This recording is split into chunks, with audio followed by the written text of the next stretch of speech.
একবার এইভাবে রান্না করে দেখুন, খেতে কিন্তু অসাধারণ লাগে। বাজার থেকে ডাঁটা কিনে নিয়ে এসেছে, আর এই ডাঁটারই আজকে চচ্চড়ি করব। এক সাইড থেকে ফেলে দিয়েছি, একটু লম্বা লম্বা করে কেটেছি। তারপরে দেখো ধুয়ে পরিষ্কার করে নিলাম। কড়াইয়ের মধ্যে দিয়ে দিচ্ছি আমি সর্ষের তেল। সর্ষের তেলটা নেড়ে চেড়ে দেওয়ার পর আমি দিয়ে দিব জিরে আর শুকনো লঙ্কা। 2টা শুকনো লঙ্কা দিয়েছি। গরম হলে হালকা একটু নেড়ে চেড়ে দিব, তারপরে কেটে রাখা ডাঁটাগুলো দিয়ে দিচ্ছি। আবারও আমি নেড়ে চেড়ে দিব। তারপরে স্বাদ মতো লবণ দিয়ে দিচ্ছি।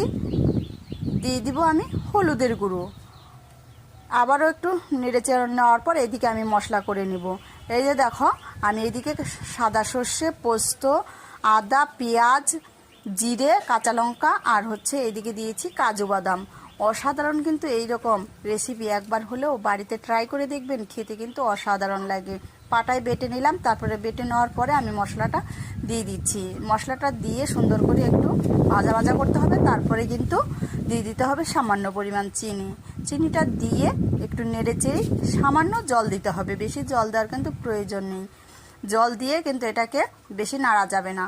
এই দেখো আমার জলটা শুকিয়ে গেছে। শুকিয়ে যাওয়ার পর আমি এটাকে এখন নামিয়ে নিব। আর ভিডিওটি ভালো লাগলে অবশ্যই সাবস্ক্রাইব, লাইক, কমেন্ট করে পাশে থাকবেন।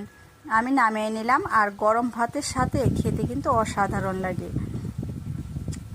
এই যে দেখুন